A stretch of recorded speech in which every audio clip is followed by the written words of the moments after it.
नमस्कार साथीहरू, तपाईं हेर्दै हुनुहुन्छ युट्युब च्यानल हाम्रो टेक्निशियन। आज हामी कुरा गर्नेछौँ गड मोडको बारेमा। नामै सुनेर गड मोड के हो भन्ने कुरा तपाईले गेस गरिसक्नुभयो होला।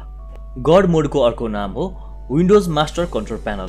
गड मोड कसरी क्रिएट गर्ने भन्ने कुरा म तपाईलाई देखाउन गइरहेको छु। र गड मोड क्रिएट गर्नको लागि सबैभन्दा पहिला डेस्कटपमा जाने। डेस्कटपमा गएपछि राइट क्लिक गरेर न्यूमा क्लिक गरी फोल्डरमा क्लिक गर्ने र यहाँ लेखेको जस्तै फोल्डरको नाम टाइप गर्नुहोस् र टाइप गरिसकेपछि इन्टर प्रेस गर्नुहोस्। यहाँ हेर्नुहोस् गड मोड तपाईको रेडी भयो। फोल्डरबाट यहाँ हेर्नु भने कन्ट्रोल प्यानल जस्तो तपाईले आइकन देख्नुहुन्छ। तपाईले हेर्नुभयो भने कन्ट्रोल प्यानल जस्तो आइकन देख्नुहुन्छ। अब यहाँ क्लिक गरेर हामी हेरौँ। यहाँ हेर्यो भनेदेखि साथीहरु यो लट अफ सेटिङहरु छ। यहाँ तपाई ब्याकअप गर्न सक्नुहुन्छ, रिस्टोर डाटा, टाइमहरु चेन्ज गर्न सक्नुहुन्छ,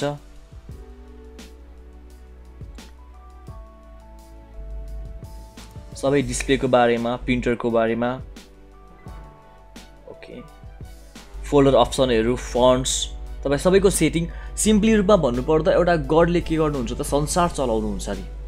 त्यसरी नै यो गड मोड क्रिएट गरेपछि हामीले कम्प्युटर या कम्प्युटर संसार या भनौं कम्प्युटरको सबै सेटिङहरु हामीले यहाँबाट मिलाउन सक्छौं। एउटै फोल्डरलाई हामीले गड मोड क्रिएट गरेर त्यसलाई क्लिक गरेर त्यो भित्र सबै कुराहरु सेट हामी मिलाउन सक्छौं। नत्र भन्देखि यहाँ यता जाऊ उता जाऊ, कन्ट्रोल प्यानलमा जाऊ, कन्ट्रोल प्यानल यति सेटिङहरु हुन्छ, सो खोज्न गाह्रो हुन सक्छ। त्यही भएर यो एउटा इजिएस्ट वे हो गड मोड क्रिएट गर्ने। गड मोड क्रिएट गरेपछि यसरी युज गर्ने। यहाँ हेर्नुभयो भने एड, रिमुभ, लोकेसन सबै यहाँनिर सेटिङहरु छ। सो साथीहरु एउटा रमाइलो ट्रिक हो।